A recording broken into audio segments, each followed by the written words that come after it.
What is going on, everyone? It is referee Rob Jackson here. We are live with Say Hello to Your WWE Pro. What's going on? So today we are doing how we would book The Rock versus Roman Reigns leading up to WrestleMania 2025, WrestleMania 41, if I'm correct, right?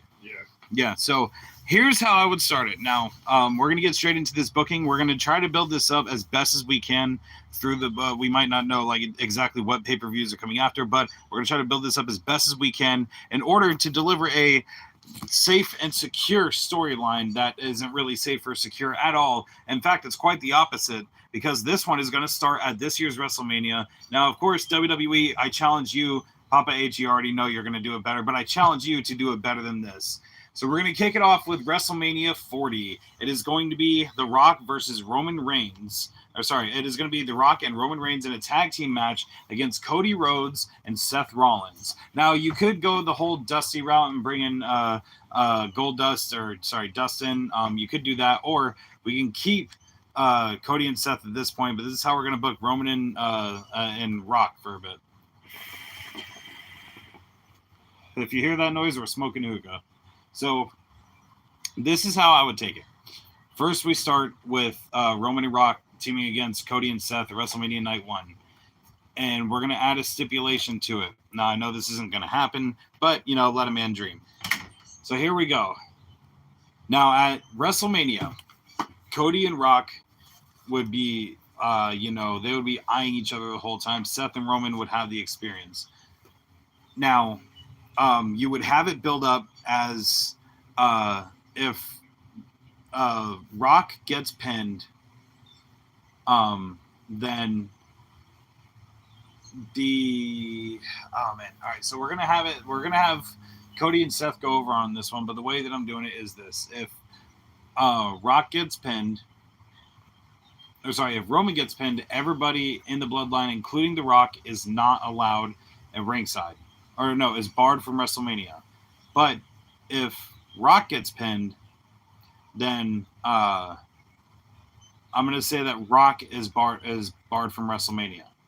So the way we're going to do that is we're going to have Roman get pinned, because we're going to build this as Roman's redemption arc. Now what happens is that like I said, we're going to, let me do this real quick, make sure my mic's on. So we're going to have Roman get pinned at WrestleMania Night 1. Now, this is going to immediately cause some tension and dissension within the bloodline. The reason why is because the bloodline looks to the two top guys to be able to beat, the other two top guys. One world champion and mega star versus another world champion and a superstar.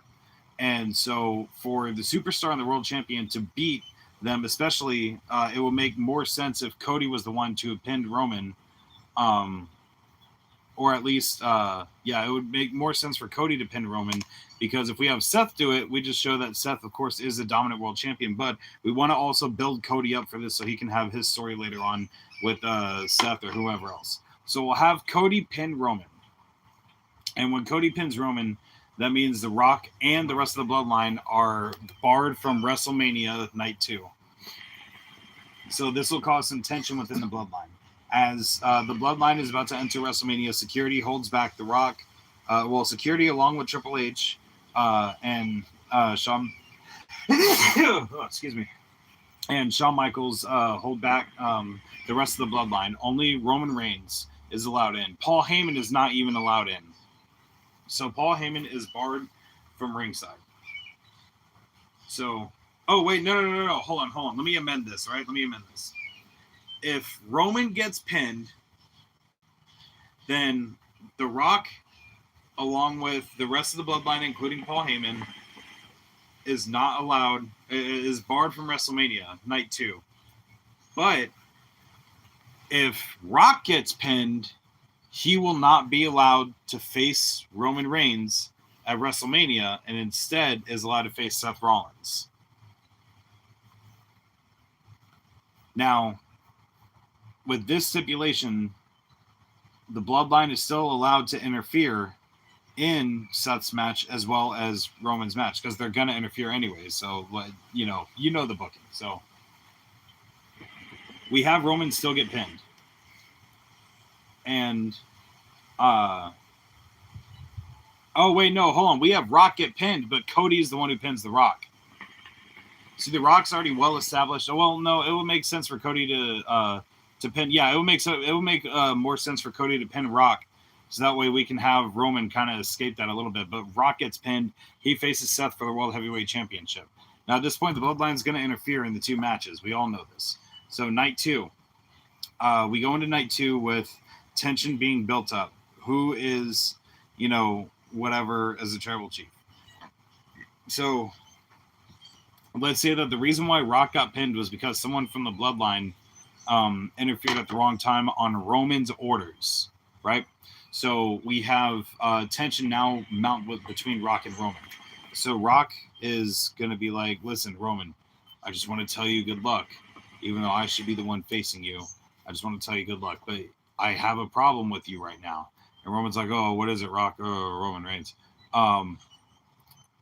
And Rock says, you had our cousins interfere on that match, and you cost us the victory. More importantly, you had them distract the ref at the wrong time, costing me. Someone like Cody Rhodes can't pin me, whatever, so-and-so. And so Roman is like, it's all right, man, I'll hold it down. And Rock will be like, yeah, we'll see if you'll hold it down. The only reason why you're able to have that confidence is because if you got pinned, Jimmy, Jay, Paul Heyman, and myself would not be able to do what we can to interfere or go in or help you out. We would not be able to give you a helping hand. So you have that confidence because we back up the talk. And that would start causing dissension. That would start causing the other Bloodline members to actually start thinking like, hey, maybe Rocky's right. So you would have Rock go out for his match against Seth. The Rock isn't in the main event this time. He's in the co-main event, the World Championship match before the WWE Championship match. And yes, we're going to call it the WWE Championship because that's exactly what it is. So you have Rock face Seth. At this point, the Bloodline, they are starting to interfere on behalf of The Rock. And then as they're halfway, or as they get down to the ring, they're thinking like, wait a minute. Then they look at each other and then they walk back up the ramp. So The Rock is like, what the fuck? So that ends up being them just like watching The Rock halfway up the ramp, or at least at the stage. And so The Rock, of course, faces Seth. Boom, boom, does whatever. Until Paul Heyman, hold on, let me take a hit from this.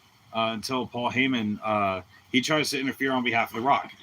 This costs Rock the match. And when Rock, of course, Seth wins, celebrates the championship. The Bloodline, when Seth wins, they immediately walk away, goes back to the back. So what happens is when Seth wins, he celebrates and he leaves out. Rock gets up. Paul Heyman is at ringside, and Rock will grab Paul Heyman by the tie, bring him in the ring, and say, who told you to interfere? Who told you to come out here? What? Why didn't they come down here? And Paul's like, oh, I'm sorry, Rock, I'm sorry. They came down here on their own accord to observe. And Rock will be like, listen, Paul, I'm going to ask you this once and only one time. Who sent you down here to interfere? And at that point, Paul would say, it was Roman. It was my tribal chief, Roman. So then Rock would be like, all right, it's okay, Paul. And then hit Paul with a rock bottom and say, that is a warning to anybody who does the same thing again. So he goes back, maybe it's not going to be directly along those lines. So he goes back to the back. Now we get to Seth Rollins versus Roman Reigns. Or sorry, Seth Rollins. I'm so used to that. Roman Reigns versus Cody Rhodes. So Cody comes out, does his entrance, whatever. Roman comes out with the Bloodline until Roman is they're halfway at the ramp. The Bloodline stop while Roman and Paul Heyman are still walking. And then they're sitting halfway up the ramp while Roman gets a quarter way down and Paul Heyman stops. And Roman's still walking. And then when Roman gets down to the ring, he turns and he notices that they're not next to him. And he looks behind him and sees that Paul Heyman is staring at him. And Roman's like giving him that look. And Paul's like, I'm sorry. I can't. I can't interfere, or at least he just stares at him, and he's like, Paul's like they're not coming along. I don't know why. And Roman says, waves him off, just go. So Paul Heyman feels a little bit disrespected by this because he was trying to get them to come with him. So Paul Heyman goes up to them and like he's halfway up the ramp with the rest of the bloodline, and like they're all he's talking. It's just Jimmy and Solo at this point. So because they're the ones who came out with him and Paul Heyman. So Paul's talking to them like whatever, and they're like, nah, man.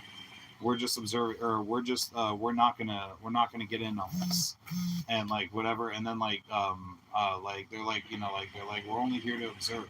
That's it. So like they're standing halfway up the ramp watching the match the whole time, right? So the match goes on. We have Cody and Roman. Roman is a little shook because they're not at the thing. No, I'm sorry. Better wipe your hands off, bro. So. Roman's a little shook because Jimmy and Solo are just standing out at the ramp watching, and then they decide to walk all the way back up to the entrance ramp. So they're chilling at the entrance ramp with Paul Heyman just watching, and Paul's trying to coax them into coming down to ringside, and so. As Roman's just chilling, or as the other bloodline members are just chilling there, fucking Roman is he's starting to take control of the match. Like this is where, let's say they're having their match, he starts taking control of the match, and halfway through, Rock comes out. His music doesn't hit. He just walks out and stands with the rest of the bloodline members. And Rock, instead of just coming out on his own, brings in Zilla Fatu. So Rock brings in Zilla Fatu. He and Zilla just walk up next to the bloodline members and Paul Heyman and start just watching the show, or watching the match and observing. And Rock, of course, goes back, but Zilla stays out. So the bloodline, they start walking down the ramp, and they get about a quarter of the way. And Roman is like, all right, they're going to try to help, whatever. And then instead they just stop like about a quarter of the way, and they still watch. And what happens is they come down with chairs, right? So they come down with chairs, and they even got one for Paul Heyman because they're going to force him to sit down and not interfere. So they come down with chairs, they unfold the chairs, and they just set them on the ramp, and they just sit down and watch Roman. Roman at this point is like, no, don't do this to me.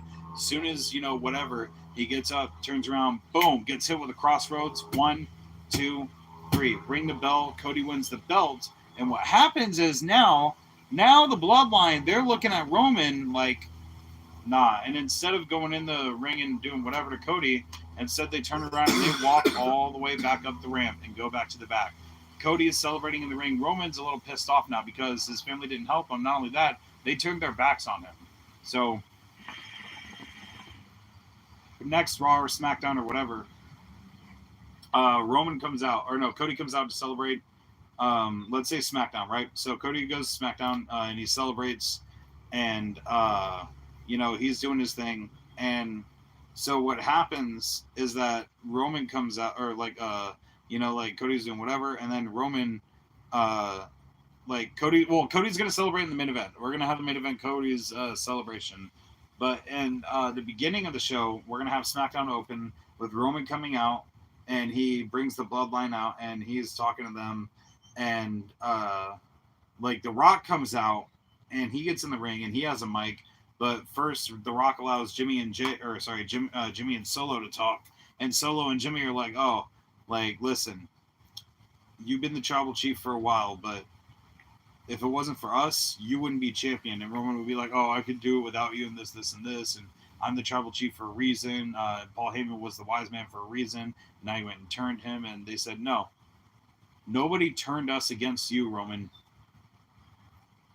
We finally saw what Cody Rhodes and even what our cousin, The Rock, was saying. And then Rock comes out, and then he gets in the ring, and then this is when Rock is like, Roman, you're a failure. You're a disappointment. You've been using these two to keep your ass champion. I've been able to keep my ass champion because I'm not a candy ass. And I will whip your candy ass because You are no longer the tribal chief. I am. And then that's when they all start attacking Roman and then fucking beating him up and whatnot. And then Roman is like, whatever.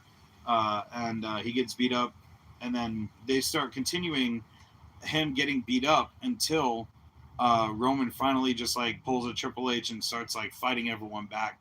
And then like we build it up to the WrestleMania of the next year. So Roman and Rock are feuding, and like Rock has Roman face each member of the Bloodline until he can earn the championship title. So Roman fights a Bloodline member each one, and he starts to really like not only be established as the top babyface of the company that he was supposed to be all those years ago, but it's him literally like facing each member of the Bloodline and trading wins back and forth between them and ending each match with whatever until Roman really starts to understand the in-ring psychology of how each of the members work. So first we got Jimmy, then we have Solo, and then Paul Heyman. We can have an interfeud with him because we can do what Paul Heyman and CM Punk did, where Paul feuds with Punk, but he has his clients Brock Lesnar and Curtis Axel always interfere. So what Paul Heyman would do is he would have Jimmy and Solo interfere until Roman gets a one-on-one match with him, beats Paul Heyman, and understands the psychology of the manager until he takes all those aspects. That's what builds up The Rock, and then he starts to understand The Rock, and he faces The Rock in a match. Now here is the match. It is a loser leaves WWE match. But the stipulation is that if both men are either counted out and disqualified or counted down, like as in for like a 10 count, they don't answer the call of a 10 count in the ring, they both leave WWE. And so what happens is, because we have to give a send-off to The Rock and a send-off to Roman, so the way we're going to do this is we're going to have The Rock do something that not a lot of people will do. Rock will beat Roman. He pins Roman for the championship. Roman has to leave WWE. This also allows Roman to retire. As Rock pins Roman, because the Bloodline, they were told not to interfere. The rest of the Bloodline were told not to interfere. This would basically disband the Bloodline, right? And then whoever wins Money in the Bank that year cashes in on The Rock. Bloodline has been disbanded since Roman beat every single person, and they are no longer allowed. Not only that, but they have been disbanded. No. Bloodline is still together, except whoever won Money in the Bank cashes in on The Rock, beats The Rock, becomes the new WWE champion or world champion or whatever. And after that, the next whatever on SmackDown or Raw, depending on who gets drafted where, the Bloodline kick The Rock out and they take over fully and bring in Zilla Fatu and whatever. If this is where we can introduce Zilla Fatu as the next member of the Bloodline and so on and so forth, and they can really start adding more people to the Anoa'i family. So, what do you think? Hell yeah, I like it. I like it a lot. How would you book it? I just now took a hit. Like I spent this whole time like talking. I would basically. So the way I would essentially book it is like kind of like like there's now The Rock is like, so essentially The Rock becomes the tribal chief, and now there's like an internal power struggle in the Bloodline. Right. And this would culminate in a match where Roman kind of defeats The Rock, but then he announces that he's retiring. And at that point, Roman can build up this whole retirement angle with The Rock after The Rock is dethroned as the tribal chief, where now we have Roman versus The Rock, but this time if Roman wins, he retires. And so Roman ends up beating The Rock again at Mania 41 and going out and retiring. And you could have it like You could have it like like a career versus retirement match where if The Rock beats Roman, then he gets to keep his job. But like if Roman beats The Rock, then The Rock leaves WWE and the Roman retires. Like, oh, something I do want to add on to that booking. With the whole loser leaves thing, and then like Rock gets cashed in on. Instead, if we did it as Roman gets cashed in on, like Roman pins The Rock and beats him, becomes a new champion again. Winner of Money in the Bank cashes in on Roman. It wouldn't be for the championship. No. I'm saying the one that I was doing earlier. Oh. There's a added thing to help Roman retire, because you just helped me remember that Roman needs to retire, and The Rock needs to retire too. So The Rock leaves WWE for good. Well, for good. But Roman wins, gets cashed in on, and then the Bloodline, they kick him out, or they don't kick him out because he's been against them. So the Bloodline says, you know what? Nah, man. And only in order to get rid of you, Roman, for good, I'm gonna face you. Loser leaves WWE match, steel cage. Whoever makes it out or gets the win. Yeah, and the only way you can win is by escaping for this stipulation. And you throw homage to Jeff Hardy and CM Punk, where that would be a good homage if the where Rock Jimmy beats Roman in that match, and Roman of course retires. Then he has a retirement party, or he leaves WWE, but he has dude. That's an actually really good retirement stipulation. If the Rock beats Roman, he leaves the WWE. Like, so you could kind of have it like Paul Heyman basically says, okay, to come up with a compromise here, like I've come up with a stipulation, and the stipulation is if Roman loses, then The Rock has to leave the WWE. But if Rock loses and Roman wins, then Roman you have to give up. Wait, hold on. Roman, what? You have to retire. Wait, hold on. Restate that. What? So if The Rock wins, you said if Roman loses, then The Rock has to leave WWE. Yeah. If Roman loses, then The Rock has to leave the WWE. Why? Why? That doesn't make any sense. Because it's like his honor is on the line, and like Paul Heyman basically says, no, you're saying if Roman loses, Rock has to leave. Why does Rock have to leave if Roman loses? So how would you do that? Roman loses, Roman leaves. Oh. Why would you have the other person leave if one person? Why would someone fight it, do a match and then only to be saying, hey, if you win, you're fired? That's what you're saying. What the fuck? No, but if Roman loses, he leaves the WWE. That's better. Okay. That's better. And then Roman ends up losing because The Rock beats him at Mania, and then The Rock comes out on Monday Night Raw and says, "Oh, by the way, I forgot to mention, I didn't just mean loser leaves WWE. I meant loser retires." And then the Rock basically shows the contract and points out where he added the secret stipulation in there. And then Roman comes out, and Roman comes out and he announces that he basically says, "All right, you got me. I'm retiring," and then he leaves. Something like that. But that would be a really interesting twist that The Rock basically announces that he puts a secret retirement. He put a secret retirement clause in there that that literally is something TNA did. What, really? So when they were doing the Immortal storyline, it was Abyss started just taking a dude. This man was tweaking. He was saying 10. So October 10th, 2010, the Daytona Ocean Center, they are coming. We don't know who they are. We don't know what this is.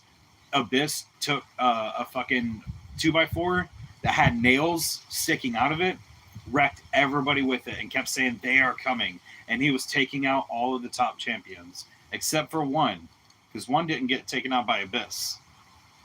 So they were building up this whole thing. Eric Bischoff and Hulk Hogan were trying to get understand what the hell's going on with Abyss. At least That's what we saw. But Sting, though, Sting was sitting here like, hey, like he was going up to Dixie Carter. Everyone was saying, oh, Sting's going crazy. He was going up to Dixie Carter. He said, don't trust Hulk and Eric. There's something going on here. They're planning something out. Sting was trying to warn Dixie Carter and everyone, saying Hulk Hogan and Eric Bischoff were up to something. And he was trying to get them to say, hey, no, don't trust Hogan, don't whatever. That turned Sting heel. And then it was revealed that when Dixie Carter had signed the company, when they had signed Hulk Hogan and Eric Bischoff in the company, and did the contract signing for the World Championship match between Jeff Hardy, Ken Anderson, and Kurt Angle. In that match, or in that contract, the stipulation was that if that after the pay-per-view, then Dixie Carter would no longer be in control of TNA. And Jeff Hardy had turned heel that night. The first time they successfully turned Jeff Hardy heel. Anybody has ever done it. And joined Hulk Hogan, Eric Bischoff, Abyss, and Jeff Jarrett in Immortal. Dude, just imagine The Rock beats Roman, and like I was saying, the next night he comes out and he was just but then you add I was thinking about it. Imagine if all of a sudden Triple H comes out and The Rock and Triple H are having a conversation, and then he mentions that Triple H put that in his clause, if he loses, not only does he leave, but he's got to retire, and he's never allowed back in the WWE again. It sounds like the Ric Flair retirement story too. If Ric Flair lost a match, he would retire. No, but this is different because this comes literally a week after the pay-per-view. And Ric Flair's never wrestled in WWE again, hasn't he? So it could be it's an inspiration off of that, but this time The Rock says that he did it without telling Roman Reigns, and now Roman basically not. And then this is actually we're gonna sell this. We got to sell this right though. Roman basically kind of this is how Roman kayfabe goes into retirement. Well, it's I don't know. We gotta we're gonna do that, and we're gonna make Rock the biggest heel ever, but we also have to we have to do it right though. So if we're gonna go with that, what should be done is I'm gonna put coals on. Is Roman comes out, and let's say it's because it is loser leaves WWE. Yeah. But so Roman comes out the next SmackDown, and he says I at WrestleMania I came up short, and 3 seconds is just enough time to change a man's life. And so he goes on to say this promo, whatever, and so he's like, so I did not do what I said I was going to do. So may I please ask Rock to come out here? Dwayne, just please come on out here. Jimmy, Solo, Paul, whoever, come on out. So they all come out. And Roman, he starts addressing them. And the way that he would address them is that he would start talking to them saying, look, it's been, a ride, a pleasure, whatever. It's been a journey. I've always looked up to you, Dwayne, and et cetera, just like I always, I always had a blast here, did this, and this. And so Rock would basically be like, all right, well, listen, Roman, you're always welcome, to the family. You're always welcome to the family dinners. And so as he says that, Roman's like, yeah, and who knows, you'll definitely see me again here in a WWE ring. So basically what happens is Rock comes out, even if you miss it, Rock comes out and he says, listen, you will always be, you always be welcome to the family dinners. Because Roman asks Rock and the rest of the bloodline to come out. And Rock says, of course, you'll always be welcome to the family dinners. And then what happens is that eventually, or after he says that, Roman's like, I mean, I do appreciate it. And hey, you never know. You guys will definitely see me again in a WWE ring one day. And when that happens, that'll be the very last day or that'll be the very last time Roman Reigns will have one more run in WWE, one more good run. And then that's where we make Rock the biggest dick in the world. Where we say, Roman, right now, I have a gift for you. And so Roman's like, Okay, and wrapped up in like Christmas wrapping is the book that holds the contract for their match at WrestleMania that they had at WrestleMania. So he said, "This is the contract that," or well, he hands Roman the gift, and Roman's a little confused. He opens it up, and he looks up at Rock. He's like, "What's this?" And Rock is like, "This is the contract that we signed before we had our match at WrestleMania, and I'm going to give that to you as a reminder of one of the best matches that I've ever had in my career because it was with you." And Roman says, "Well, thanks." And then before he could say anything else, Rock is like, "Hold on a second. I want you to open that contract. There's something in there for you." And Roman opens it up. The contract is already open and folded, and it was set into a certain page. And in big letters, it says, "If Roman Reigns loses this match, he will be forced to retire from WWE forever and will never be allowed back in the company again." So, or Roman is forced to retire for good and is not allowed back in WWE. And he opens it, and at this point, we're seeing a close up on the camera. If you're watching at home, you're seeing a close up on the camera of Roman reading the contract. And what we don't see is Jimmy, Solo, and Jay in the ring, circling Roman. And Roman looks up, and he looks left and right, and they start beating him down and beating him down. And then The Rock, taking the contract, because they have a screen at the show too, would take the contract and then look up, smile, and then he would show the contract to the camera, and everyone would see that Roman is forced. And then Rock would, as they start booing him, Rock would be laughing at everybody else and fucking just like to do something even more.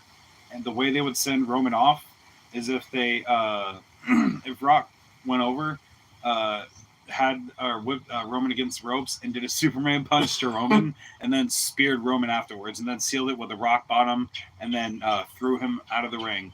And then they would have after that, what would happen is we would have, if you want to have Rock retire, you would have them do this, and then have the bloodline turn on The Rock, similar to how Judgment Day turned on Edge, and have them attack Rock, feud with Rock one last time, and then Rock is in a retirement match down the line at WrestleMania, and the person to beat him is Jimmy. Or no, Jay Uso.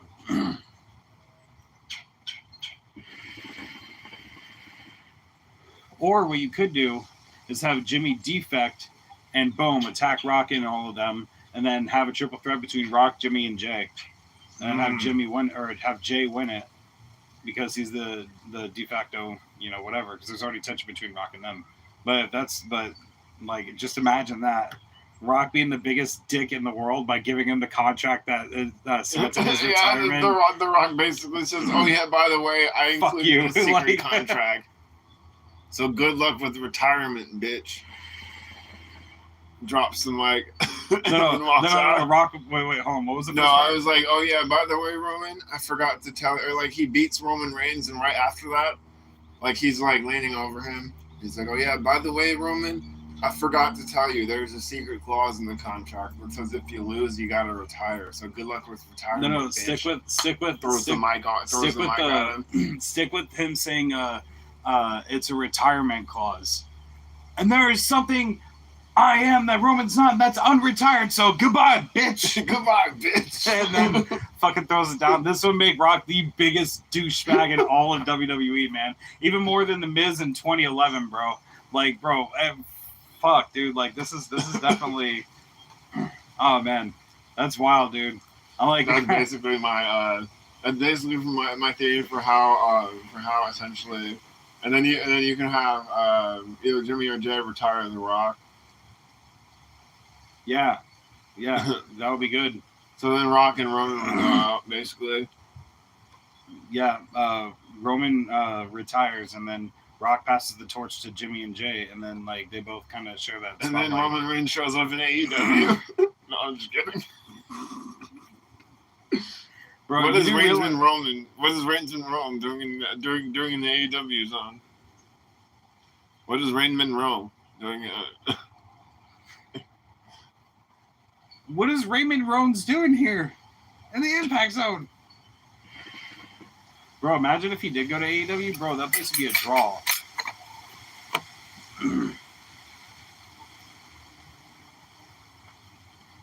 My favorite is, what is Blyler Tack doing in the Impact Zone, Tyler Black? Blyler Tack. I like it. Bro, and you know what you should do? Fucking after the whole Jimmy and Jay thing, you should have them like the bloodline basically disperse from that point, and then have Jimmy and Jay go on to win their respective titles on each show. Jimmy being the world champion, Jay being the WWE champion. And what happens is you have the Royal Rumble. Yeah. You have the Royal Rumble come in that year. You have the WWE and the World Heavyweight Championship respective matches on the show after the Women's Rumble. And then same thing with the women's matches. So you'd have the Women's Rumble, the women's matches for the respective shows, and then you should have the Women's World Championship, then the Men's World Championship, then the Women's WWE Championship, the Men's WWE Championship, have the Royal Rumble, and the Royal Rumble, the number 30 entrant, I'm better than you, and you know it. MJF appears on the Titantron and comes out at number 30 at the Royal Rumble. And then MJF, when he comes out at I'm getting goosebumps just thinking about it right now, dude. Like, oh my goodness. MJF comes out of the Rumble and he's walking down the ramp, like, goes the scarf out, and like we hear them say, Maxwell Jacob Friedman is officially a superstar. But because I was thinking they should say Maxwell Jacob Friedman is all WWE. And then he comes down, wins the Rumble, chooses Jey Uso as the champion he's going to face. Oh, who's going to face Jimmy? Who's going to face Jimmy? Well, my friend, the Elimination Chamber, there's going to be a mystery sixth opponent. And the mystery sixth opponent starts out like this. So, now we already have MJF booked for Jey Uso, right? So, we'd have someone start attacking Jimmy wearing, let's say wearing all black hood, pants, boots, mask, with the hoodie up, and so let's say dude's attacking Jimmy all the time, and now Jimmy brings the person out, but the person keeps all the gear on, and when he talks in the mic, he has a voice changer or something. So, excuse me, I have a dry throat. So, he would have a voice changer on the mic, and they're going back and forth talking about, whatever. So Jimmy finally gets a chance to talk to him. Why do you keep attacking me? This, and this. I'm an established champion, and if you wanted to fight, you could have just said so. Who in the back decided that they wanted to be, whatever, this, and this? Like, who on the roster wanted to do whatever? Until the man in the mask says, who said anything about me being on either roster? And so the crowd chants NXT. So then we cut to, the next week or whatever, and Jimmy keeps getting attacked. And so the fans are constantly chanting NXT because they think it's someone from NXT. So now we get to the homecoming of WrestleMania.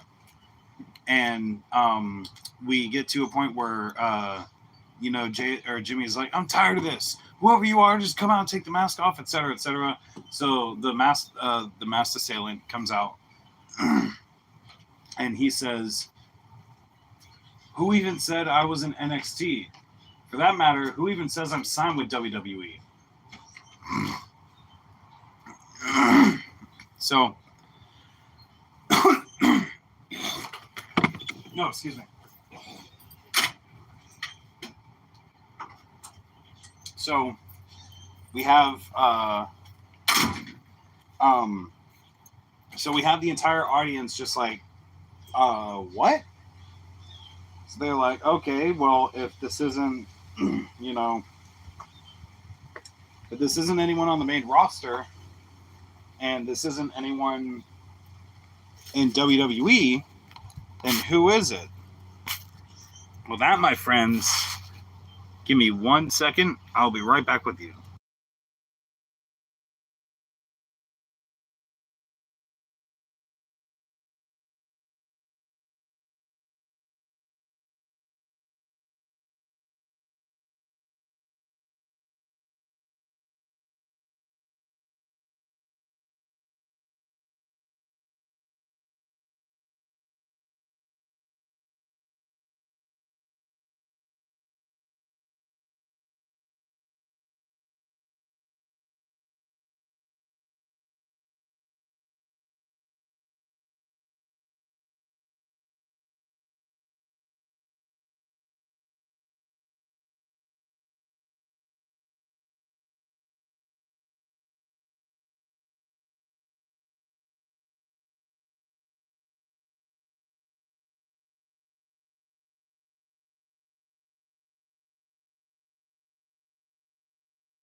All right, sorry about that, yo. We are back, but yeah. So basically, the masked assailant comes out at WrestleMania in a robe with the hood covering his face completely, and not falling, falling to sleep by Mudvayne is playing until he rips the robe off, and it's revealed that the Titantron changes to Will Ospreay. So after that, we can go that route, or what we could do is that the Go Home Raw. He's like, "Oh, come on out! Like, I wanna know who it is that's been attacking me, etc., etc." And they said, "Who said I'm even part of WWE?" So the Man in the Mask is like, or saying that, and then Jimmy goes like, "Wait, what?" And then all of a sudden, 3 other masked assailants come out, and they're all attacking Jimmy, and whatever, such and such, and they hit some finishers, some very familiar finishers. So after they do that, WrestleMania. Let's say it's night 2, and we have Jimmy main event this one. So the reason why we're having Jimmy main event this is because it's for the WWE World Heavyweight Championship, and we have the masked assailant coming out in like a full in full wrestling gear with a mask, like the wrestling gear that covers his entire body to suit the mask and the gimmick. So he comes out followed by the other people in the masks, and they're all walking down the WrestleMania ramp. They're all in the gear as well. So basically, it's like it covers everything. It's well enough to do that. Think of it like tactical gear or something like that. But like they all come down, and the Masked Man has his match with Jimmy. And at one point, one of the masked men switch with the lead masked man, and Jimmy hits his finisher on him. But like he notices that the guy is a little too is a little bit of a different build. So he's like, "What the hell?" And then, boom! Right from behind, Jimmy gets hit with a certain finisher we all love and recognize. And then cover 1, 2, 3, ring the bell. The Masked Man is the new champion. And then the other 3 men get in the ring, and they all rip off their masks, and Undisputed Era has returned. Nice. And Adam Cole is your new WWE World Heavyweight Champion. That would be a dude. I'd kick ass. Yeah, that's how I'll book Rock versus Roman 2024 to 2025, and then a few other fantasy bookings as well after that. So thank you all so much for watching and tuning in. If you do tune in, or if you have tuned in, Be sure to check out and subscribe. Actually, be sure to like, comment, and subscribe. If there's more that you want to see like this, if there are more ideas or bookings that you have for this, or if there's more content you want to see, such as the anime intros, or even the gaming videos, cooking videos, culinary stuff like that. I've been trying to get back into cooking. So if there's anything like that you want to see, be sure to leave a like, comment, and subscribe for more.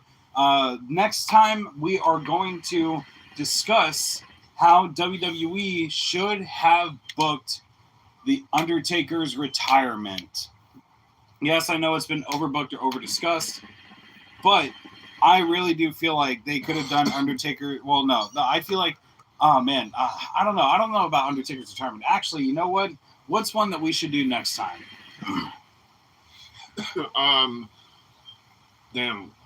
How WWE should have booked the Summer of Punk. Oh, that would be really good. Or another one is how WWE should have actually booked the Undertaker versus Bray Wyatt match. Yes, you know what? Yes, I do like that. All right, next time we'll book how WWE should have booked Undertaker versus Bray Wyatt. Thank you all for watching, and we will catch you next time.